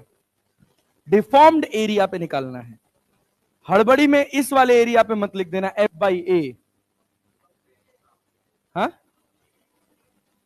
Shear compressive कहां बोले हम? Compressive बोले क्या? अरे shear stress भाई, tensile and shear stress. Compressive बोल दिया तो हो जाता, वो टेंसाइल का उल्टा चला है ना। कंप्रेसिव कहां से आ जाएगा? इतना कॉमन सेंस तो लगाओ फिर। Deformed area, find tensile stress and shear stress on deformed area. खट से नोट करो, हो गया?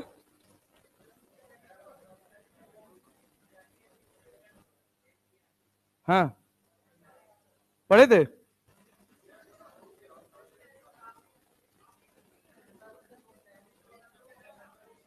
तरुण सौरभ क्या? अच्छा, नोट्स लिख लिया तो एनसीईआरटी पढ़ो। अच्छा,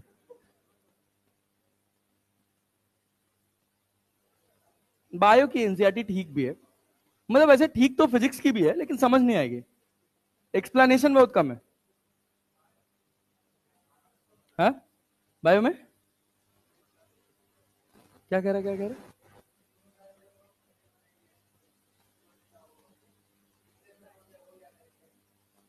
अच्छा, अरे भैया चले आगे बढ़े हो, जल्दी लिखो जल्दी लिखो जल्दी लिखो, फट से पेन चलाओ भाई।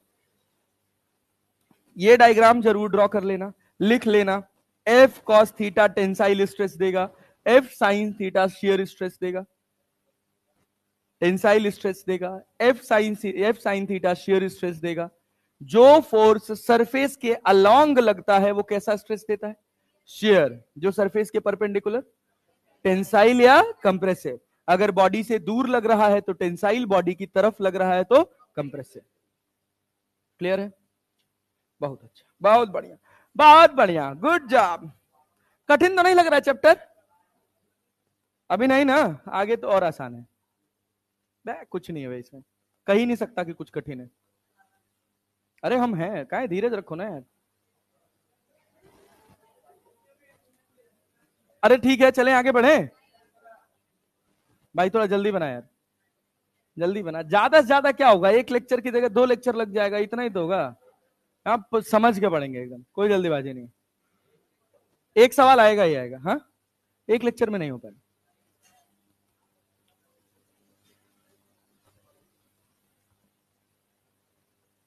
हाँ, लंबा लेक्चर होता तो हो जाता, 1.5 घंटे का लेक्चर कहाँ, ऊपर वाले में आज खत्म करा के निकलूंगा। हाँ, लेकिन क्या ही मतलब, क्या होता है ना, गड़बड़ा जाता है उससे मामला, कि एक अलग चल रहा है, एक अलग चल रहा है, तो 2 बार काम करना पड़ता है अलग अलग समय पर। हाँ, तो एक ही, जितना इधर पढ़ाऊंगा उतना ही उधर पढ़ाऊंगा।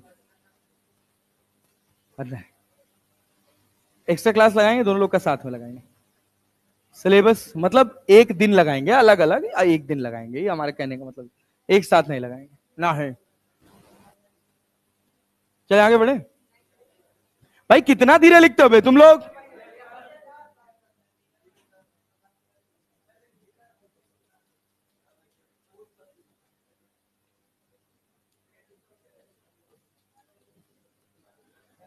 दीवाने हम नहीं होते, दीवानी रात आती है। आगे, खो जाती है, हो ही जाएगी तुमसे। चलो भाई, आओ सुनो, ये सब स्ट्रेस थे।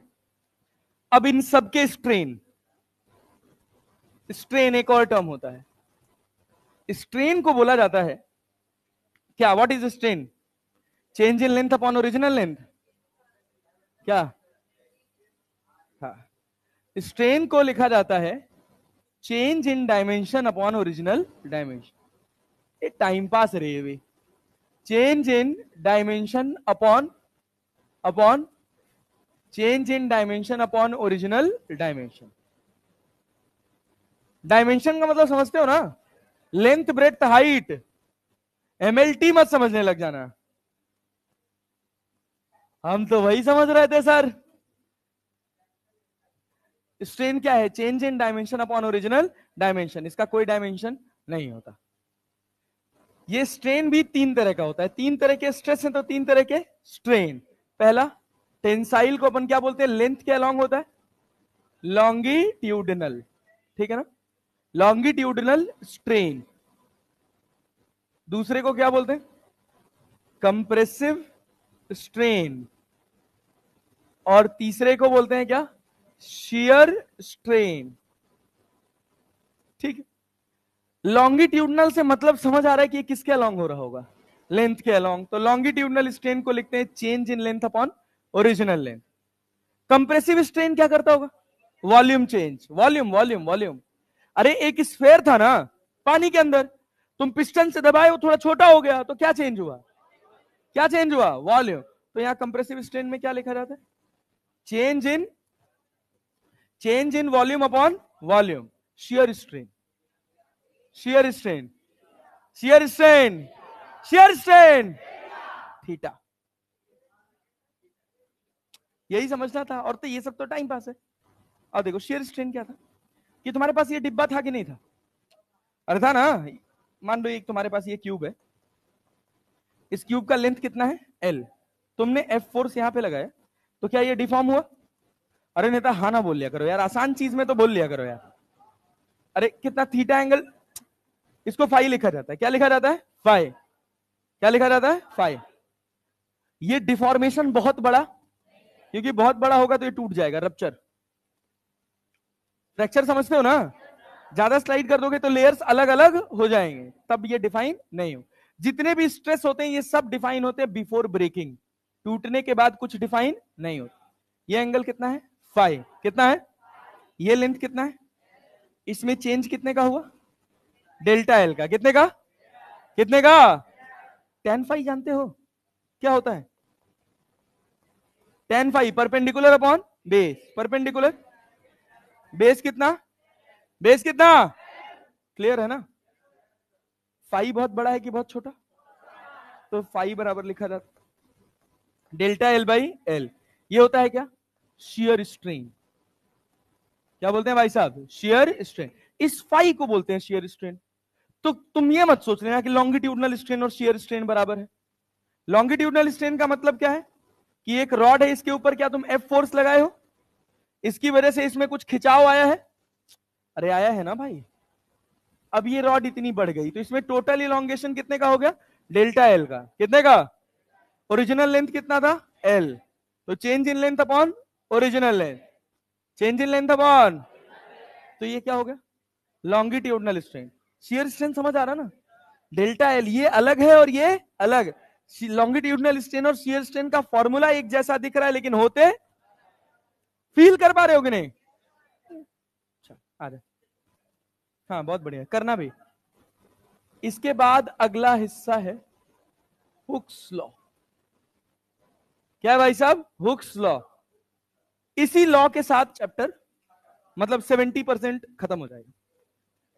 हुक्स लॉ जो सबसे प्राइमरी लॉ बना था, उसने कहा था, हुक्स ने, कि किसी बॉडी के ऊपर कितना लोड लगेगा ये डिफाइन करेगा कि उसमें कितना एक्सटेंशन हुआ है। जितना ज्यादा एक्सटेंशन उतना ज्यादा लोड, जितना ज्यादा एक्सटेंशन उतना ज्यादा लोड।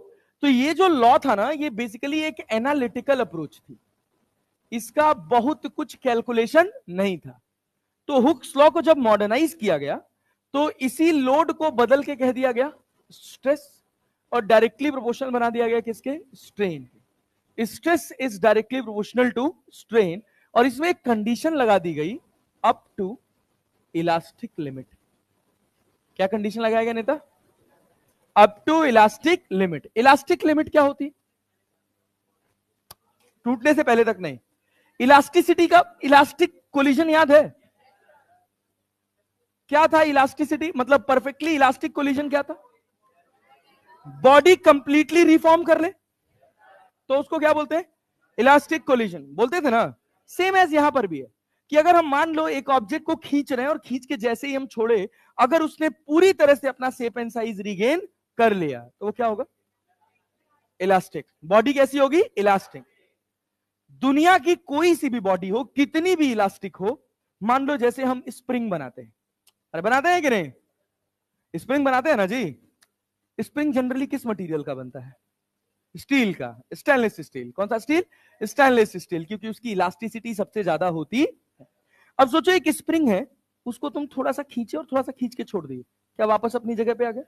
थोड़ा और खींचे, छोड़े, आ गया। थोड़ा और खींचे, छोड़े, आ गया। एक समय के बाद क्या डिफॉर्म हो जाएगा? जिस समय तक डिफॉर्म ना हो उस समय तक स्ट्रेस क्या होता है? Directly proportional to strain. और जिस समय तक बॉडी अपने शेप एंड साइज को रीगेन कर लेती है, जिस डिफॉर्मेशन तक, उसको क्या बोलते हैं? Elastic limit. क्या बोलते हैं? Elastic limit. तो इलास्टिक लिमिट की डेफिनेशन क्या लिखोगे? कहां रखा पेन यार? पॉकेट में तो नहीं, इधर। इलास्टिक लिमिट का डेफिनेशन क्या लिखोगे भाई? बोलो बोलो बोलो। इलास्टिक लिमिट क्या लिखोगे? हाँ भाई सुनो सुनो सुनो, हम डेफिनेशन लिख रहे हैं। इलास्टिक लिमिट क्या क्या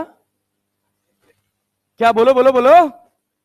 वो एक्सटेंशन जहां तक बॉडी अपना ओरिजिनल शेप साइज रीगेन कर ले। अरे समझ रहे हो ना? Deformation, deformation up to which body can regain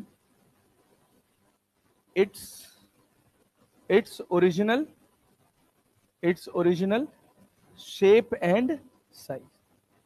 Original shape and size is known as elastic limit.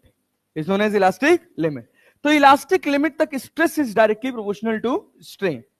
तो जब हमने इस प्रोपोर्शनलिटी कांस्टेंट को हटाया तो स्ट्रेस बराबर लिखा गया E इंटू स्ट्रेन। क्या लिखा गया? E into strain. E को बोला जाता है मॉड्यूलस ऑफ इलास्टिसिटी। क्या बोला जाता है? Modulus of elasticity. इस मॉड्यूलस ऑफ इलास्टिसिटी की 3 कैटेगरीज होती है। इस मॉड्यूलस ऑफ इलास्टिसिटी की कितनी कैटेगरीज हैं? 3। सबसे पहली कैटेगरी है यंग्स मॉड्यूलस। नाम सुने हो? सबसे पहली कैटेगरी है यंग्स मॉडुलस। दूसरा नाम सुने हो? Yes, bulk modulus. और तीसरा है शेयर मॉडुलस। अरे क्लियर है? इसी शेयर मॉडुलस का दूसरा नाम होता है मॉडुलस ऑफ रिजिडिटी। क्या नाम होता है? Modulus of rigidity. रिजिडिटी का मतलब समझ रहे हो क्या? तुम इसको डिफॉर्म कर रहे हो, सोचो ये डिफॉर्मेशन बहुत बड़ा है कि बहुत छोटा? बहुत छोटा ना। इतना छोटा है कि आप tan फाई को क्या लिख ले रहे हो? फाइव। तब अगर डिग्रीज में देखा जाए तो 1 2 3 4 5 डिग्री, कंपास पे देख लेना 5 डिग्री कितना होता है? बहुत ज्यादा होता है। कंपास प्रोटेक्टर जानते हो ना? चांद बोलते हैं ना प्रोटेक्टर को, देखे हो ना? उस पर लिखा होता है 1 2 90 तक, उसमें देख लेना 5 डिग्री। बहुत छोटा डिफॉर्मेशन होता है। इतना छोटा है कि फाइव को हम क्या लिख ले रहे हैं? tan फाइव को क्या लिख ले रहे हैं? फाइव। अब इस छोटे से डिफॉर्मेशन में अगर आप देखें तो बॉडी अपना रिजिड बिहेवियर नहीं खोती है। अरे बात समझ रहे हैं? बॉडी अपना रिजिड बिहेवियर नहीं खोती जब तक टूट ना जाए।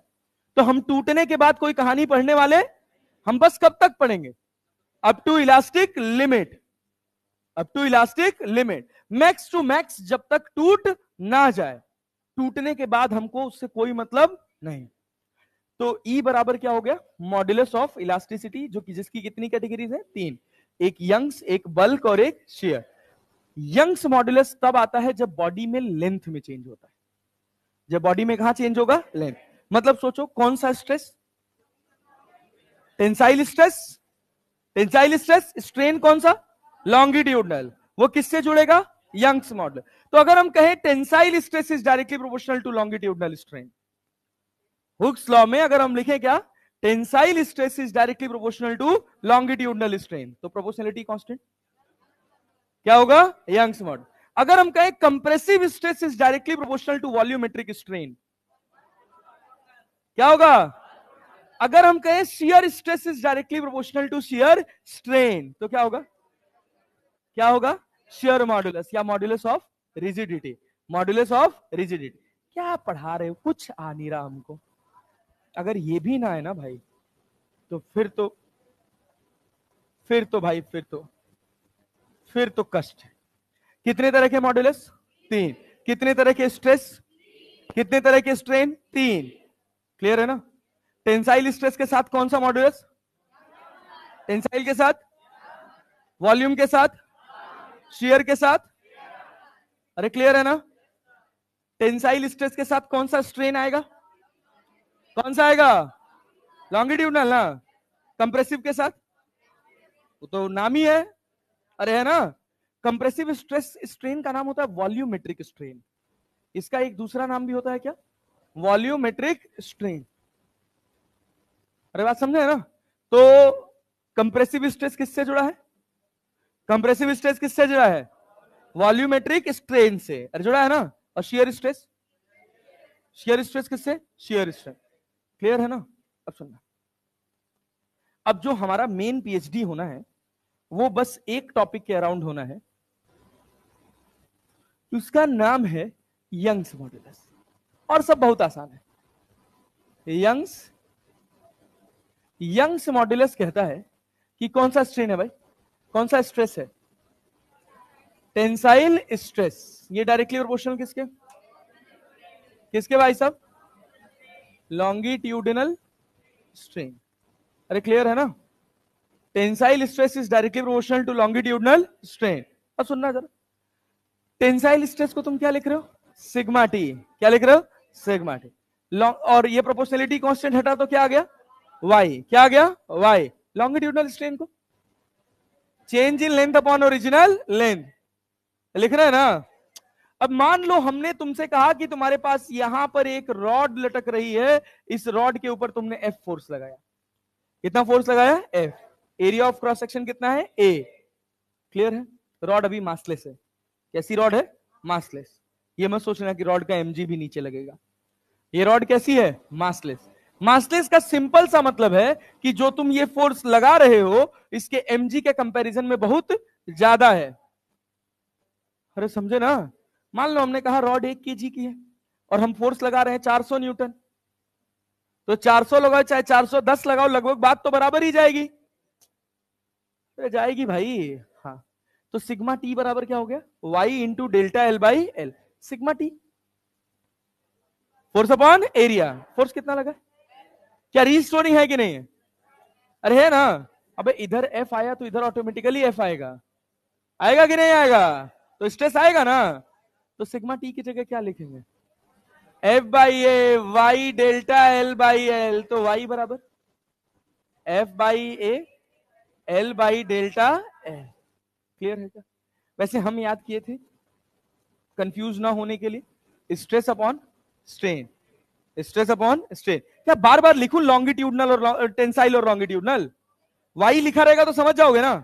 स्ट्रेस क्या होता है, force upon area, force upon strain, delta L by delta L नीचे और एल ऊपर, यही याद रखता हूं। और कंफ्यूज जाता था F by L by delta L, उसे भूल जाओ, डेल्टा एल ऊपर रहेगा नीचे रहेगा, तो ऐसे याद करो। वाई बराबर क्या होता है, स्ट्रेस अपॉन स्ट्रेन। स्ट्रेन का कोई यूनिट है, स्ट्रेन का कोई यूनिट है, पक्का ना जी। तो वाई क्या है, यंग्स मॉडुलस ना। स्ट्रेस बढ़ाओगे तो यंग्स मॉडुलस, स्ट्रेस बढ़ाओगे तो यंग्स मॉडुलस बढ़ेगा, स्ट्रेन बढ़ाओगे तो घटेगा ना। क्लियर है ना। क्या लिखेंगे भाई, अगर हम स्ट्रेस को बढ़ाएंगे तो यंग्स मॉडुलस घटेगा, नो चेंज। रे खच्चर जय रे गधेड़े, किसकी प्रॉपर्टी है ये, किसकी प्रॉपर्टी है,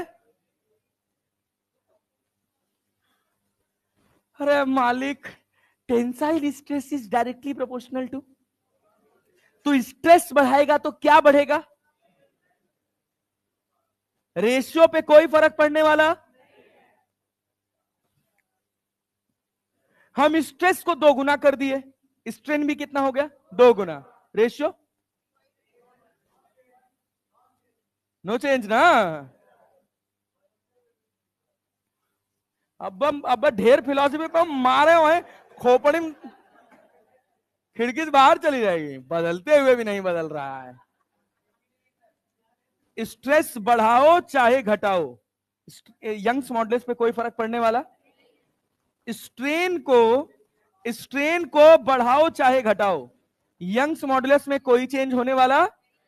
अगर यंग्स मॉडुलस को बढ़ाओगे तो स्ट्रेस बढ़ेगा, मटेरियल चेंज कर दिए ना, यंग्स मॉडुलस बढ़ेगा तो स्ट्रेस बढ़ेगा, स्ट्रेन स्ट्रेन, अब समझ रहे हो ना। हाँ, पता चला सर यंग्स मॉडुलस बढ़ने से स्ट्रेस बढ़ रहा है, तो स्ट्रेस बढ़ने से यंग्स मॉडुलस भी बढ़ेगा। अभी तो तुम चिल्ला चिल्ला के कह रहे थे स्ट्रेस बढ़ेगा तो यंग्स मॉडुलस बढ़ेगा। हाँ बोलो नेता, डाउट कहो। सर हमको बस दिखना चाहिए डायरेक्टली प्रोपोर्शनल है, उसके बाद हम कुछ नहीं सोचते हैं। अरे भैया पल्ले पड़ा, कोई दिक्कत कोई परेशानी नहीं, सुनिएगा और बात करते हैं। अगर आपको क्या लगता है कि मैं टेम्परेचर बढ़ाऊं तो यंग्स मॉडुलस बढ़ेगा कि घटेगा, सोच के, यंग्स मॉडुलस बढ़ेगा कि घटेगा, सोचो। यंग्स मॉडुलस क्या दिखाने की कोशिश कर रहा है, ऊपर वाली लाइन से समझना, जितना ज्यादा यंग्स मॉडुलस उतना ज्यादा स्ट्रेस, उतना ज्यादा स्ट्रेन की उतना कम स्ट्रेन, उतना कम स्ट्रेन ना। स्ट्रेन क्या है, फील करो, एक एक शब्द को समझो तब चैप्टर समझ आएगा। रटते चले जाते हो, रटते चले जाते हो, फिर सवाल नहीं बनते। तुम खुद सोचो, अगर मैं यंग्स मॉडुलस बढ़ाया तो स्ट्रेस, डिफॉर्मेशन, डिफॉर्मेशन बढ़ा कि घटा, डिफॉर्मेशन घटा, स्ट्रेंथ, स्ट्रेंथ तुम्हारे हिसाब से सोचो, स्ट्रेंथ बढ़ेगी घटेगी, बढ़ेगी घटेगी बढ़ेगी। स्ट्रेन क्या है, change in length upon original, जो ज्यादा मजबूत होगा वो आसानी से खींचेगा या जो कम मजबूत होगा, जो कम मजबूत होगा। तो जिसका यंग्स मॉडुलस ज्यादा होगा उसमें चेंज करना आसान होगा कि कठिन, नहीं समझ पा रहे हो, समझ आ रहा है ना। तो जिसका यंग्स मॉडुलस ज्यादा है उसका स्ट्रेंथ पर मारे मुंह घूम जाए तुरंत।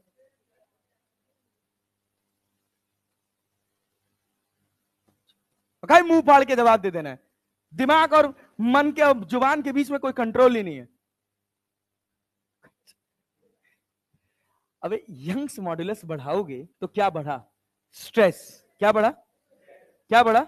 स्ट्रेस। अब सोच, हम कह रहे हैं हमारा स्ट्रेस कांस्टेंट है। हमारा स्ट्रेस क्या है?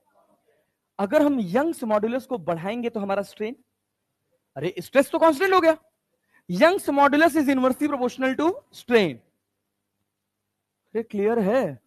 और आसान सोचो, हम कहे कि हमने एक स्टील लिया। क्या लिया? स्टील। और एक एल्यूमिनियम लिया। दोनों का डायमेंशन सेम है, दोनों पे हमने एफ फोर्स लगाया। एल्यूमिनियम देखे हो जीवन में? स्टील मजबूत होता है कि एल्यूमिनियम? स्टील होता है ना। दोनों पे तुम बराबर फोर्स लगा रहे हो, सेम डायमेंशन है, किसमें इलॉन्गेशन ज्यादा होगा? स्टील वाले में? एल्यूमिनियम में? होगा ना। सेम फोर्स लगाए हो, सेम स्ट्रेस डेवलप होगा, क्योंकि स्ट्रेस क्या है? Force upon area. अरे क्लियर है ना? लेकिन स्ट्रेन बराबर बराबर बराबर, किसमें ज्यादा? इसमें ज्यादा। इसकी स्ट्रेंथ ज्यादा है कि कम है? कम है ना। तो जिसका यंग्स मॉड्यूलस ज्यादा होगा उसका उसका स्ट्रेंथ ज्यादा होगा, उसमें स्ट्रेन कम होगा। समझ आया? जिसका यंग्स मॉड्यूलस ज्यादा उसका स्ट्रेंथ, उसका मजबूती ज्यादा। अरे क्लियर है? अब सोचो, एक तुम्हारे पास स्टील है खूब वॉल्यूम में, हम कह रहे हैं तुमको उसको खींच के वायर बनाना है। क्या सॉलिड फॉर्म में रहेगा तो बना पाओगे? क्यों? उसकी स्ट्रेंथ बहुत, उसका यंग्स मॉड्यूलस बहुत। अब तुम उसको गर्म कर दो, क्या खींच सकते हो? क्यों? टेम्परेचर बढ़ाए तो क्या हो गया? स्ट्रेंथ कम हुआ ना, तो यंग्स मॉड्यूलस कम हुआ। और देहाती भाषा सर, समझ आया? इफेक्ट ऑफ टेम्परेचर समझ आया? बहुत बढ़िया आया। अरे चलो, और सुनो, समय मत देखना, 10 बजे तक क्लास है। हम बता रहे हैं ना, सुधांशु सर 10 बजे छोड़ेंगे ऊपर, क्योंकि उनको अपना चैप्टर खत्म करना है। चलो भाई, यहां तक कहानी क्लियर है? कहानी क्लियर है? Yes sir. अब सोचिए एक और बात, अगर हम आपसे कहें पहले एक बात समझा दें उसके बाद कहेंगे। चलिए आइए, हम एक हुक्स लॉ में एक फॉर्मूला पढ़े हैं। क्या पढ़े? हुक्स लॉ में क्या फॉर्मूला पढ़े? हुक्स लॉ में क्या फॉर्मूला पढ़े? Stress is directly proportional to strain. हमेशा के लिए या एक लिमिट के लिए? Stress is directly proportional to strain. कब तक भाई? कब तक भाई? Elastic limit. इलास्टिक लिमिट क्या है? कि अगर हम फोर्स रिलीज करें तो बॉडी अपना शेप एंड साइज रीगेन कर ले, उसको क्या बोलते हैं? Elastic limit. क्या बोलते हैं? सुनिए, तो स्ट्रेस और स्ट्रेन का ग्राफ ड्रॉ किया गया। पूरा स्ट्रेस स्ट्रेन पढ़ लिए, हेडिंग अब आ रहा है। ये रहा जिसको बोलते हैं स्ट्रेस स्ट्रेन डायग्राम। दिख रहा है साफ सुथरा? साफ सुथरा दिख रहा है? ये देखिए, हुक्स लॉ क्या कहता है कि स्ट्रेस किसके प्रोपोर्शनल है? बोल बोल बोल, किसके प्रोपोर्शनल है? स्ट्रेन। लाइन कैसी बनेगी? Straight line. कैसी बनेगी? कब तक? Up to elastic limit. इसी को बोला जाता है प्रोपोर्शनल लिमिट। क्या बोलते हैं? Proportional limit. तो यहां से लेकर, जीरो से लेकर, ओ से लेकर ए तक, ओ से लेकर ए तक क्या है भैया? Elastic limit. इसके पहले आप कहीं भी बॉडी के ऊपर फोर्स लगा के छोड़ेंगे तो बॉडी अपना original shape and size regain कर ले, रिगेन कर लेगा। यस।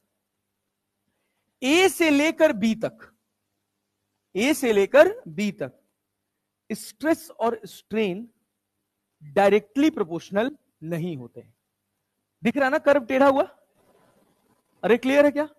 ए से बी, अच्छा ये तो क्लियर है कि ओ से लेकर ए तक क्या होगा? Stress is directly proportional to strain. A से लेकर बी तक stress directly proportional to strain के होता है कि नहीं होता है? नहीं होता है। अरे क्लैरिटी है ना? अरे क्लैरिटी है ना? बराबर नहीं होता। लेकिन body can regain its original shape and size. उस पॉइंट को क्या बोलते हैं जहां तक ऐसा हो सके? Yield point. क्या बोलते हैं? अगर हम कहें कि एक बॉडी जो है वो अपना ओरिजिनल शेप एंड साइज किस लिमिट तक गेन कर सकती है, तो उस लिमिट का क्या नाम है? Yield limit. क्या नाम है? यील्ड लिमिट या यील्ड पॉइंट। अरे क्लैरिटी है? मैंने ये तो कहा नहीं कि stress directly proportional to strain होना ही चाहिए। मैं कह रहा हूं कि वो कौन सा पॉइंट है जहां तक बॉडी अपना original shape and size regain कर सकती है, उसको क्या बोलते हैं? Yield point.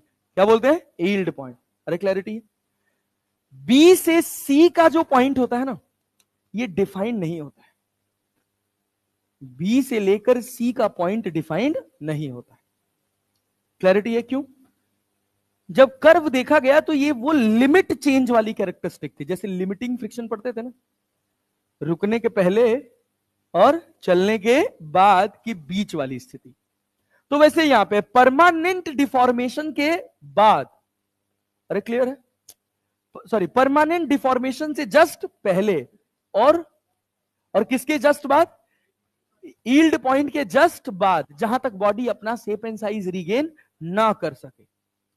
अरे क्लैरिटी है? क्या इस पॉइंट के बाद बॉडी अपना शेप एंड साइज रीगेन कर पाएगी? नहीं। बी के बाद नहीं कर पाएगी। कर पाएगी? नहीं। और सी के बाद तो फिक्स है कि नहीं कर पाएगी। सी के बाद ये हो गया इसका प्लास्टिक बिहेवियर, और बी तक इसका कैसा बिहेवियर है? Elastic behaviour. ये वो रीजन है जहां पर बॉडी अपना इलास्टिक बिहेवियर खो रही है और प्लास्टिक बिहेवियर गेन कर रहे हैं। प्लास्टिक बिहेवियर क्या होता है? डिफॉर्म हुए तो हो गए। अरे क्लैरिटी है? सी से लेकर डी तक, सी से लेकर डी तक हम चलते चले जाते हैं, चलते चले जाते हैं, स्ट्रेस बढ़ाते चले जाएंगे, स्ट्रेन बढ़ाते चले जाएंगे, स्ट्रेस बढ़ता चला जाएगा, डिफॉर्म करते जाएंगे, स्ट्रेस बढ़ता चला जाएगा। अरे क्लैरिटी है? बात समझ पा रहे हो? ये वो मैक्सिमम पॉइंट है जहां तक आपका स्ट्रेस बढ़ेगा बढ़ेगा बढ़ेगा बढ़ेगा बढ़ेगा, उसके बाद स्ट्रेन भी बढ़ेगा। इसके बाद क्या होगा?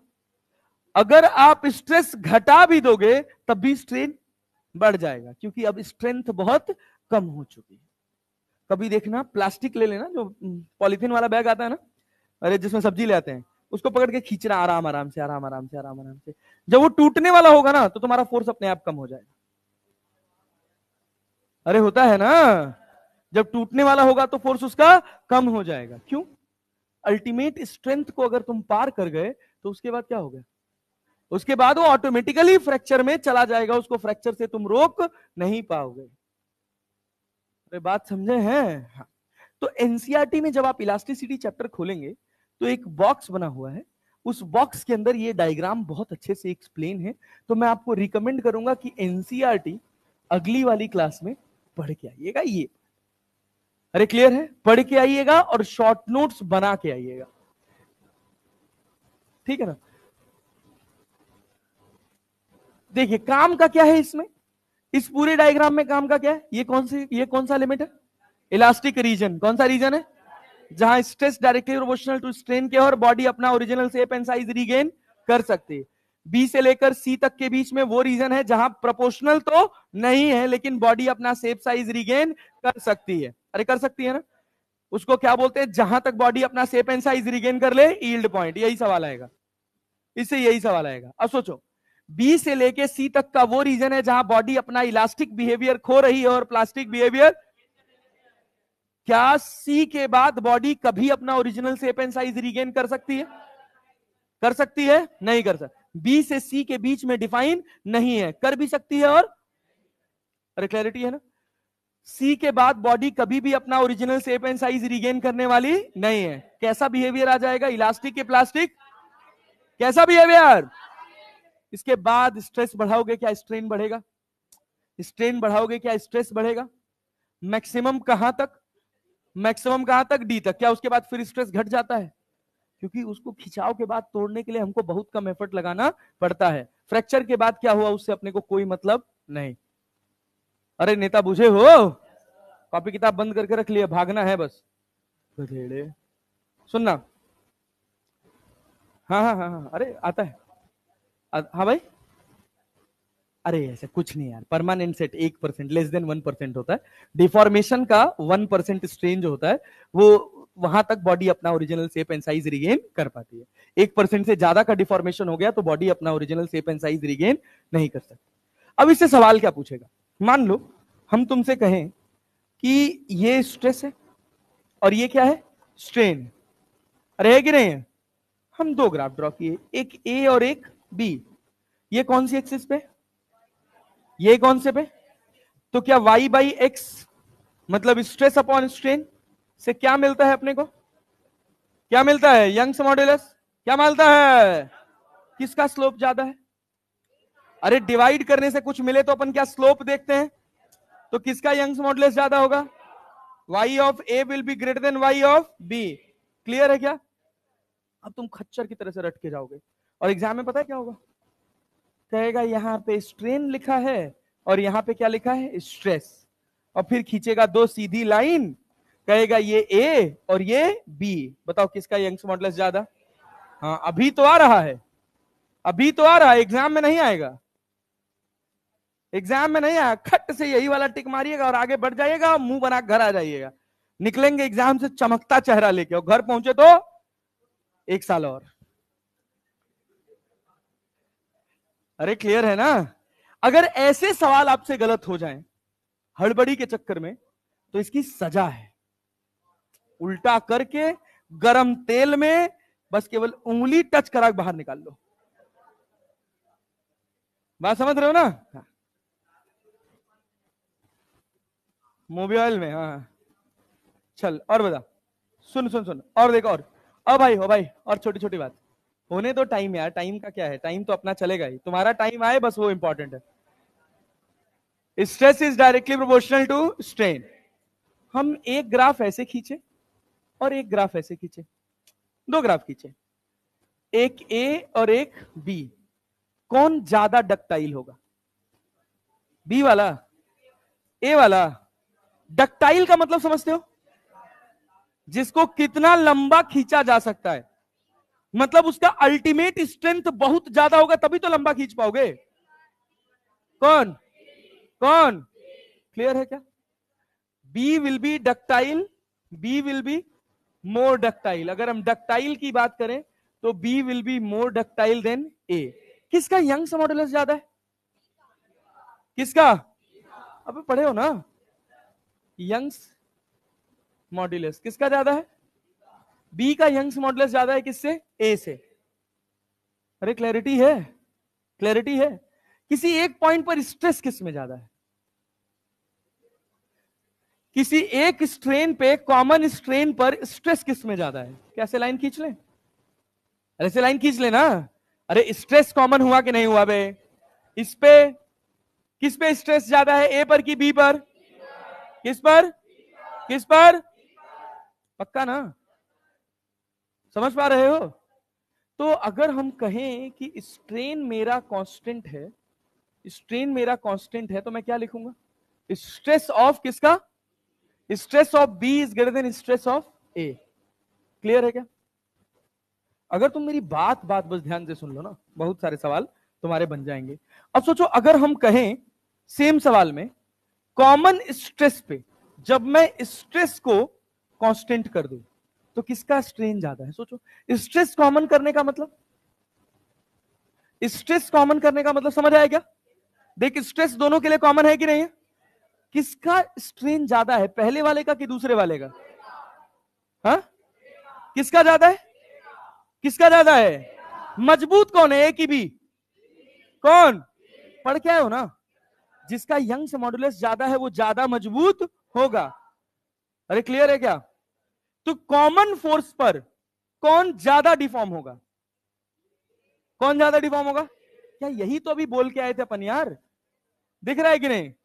तो स्ट्रेन किस में ज्यादा होगा, स्ट्रेन ए में ज्यादा होगा एज कंपेयर टू बी।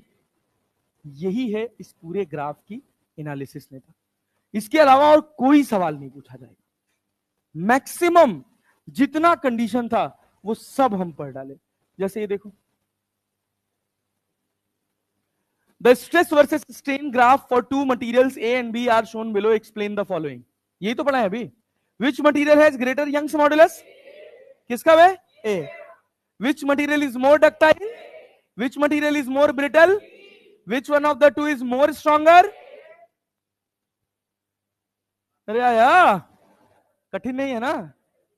चल और सुन यहां देख तो, ये देख तो, नीट 2023 सस्ता सवाल, एकदम सस्ता सवाल। कह रहा let a wire B suspended from the ceiling and it is stretched by a weight W attached at its free end.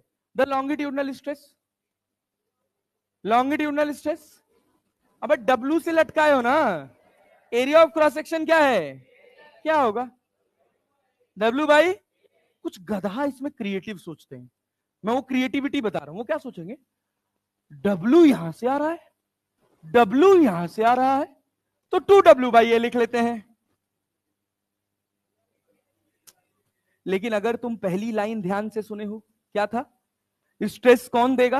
Restoring force. कौन देगा? और रीस्टोरिंग फोर्स का नेट हमेशा कितना है? 0। तो एक ही फोर्स देखोगे ना, तो क्या लिखोगे? W by A. W by, अच्छा हाँ, ये सुनो तो, बताओ क्या कह रहा?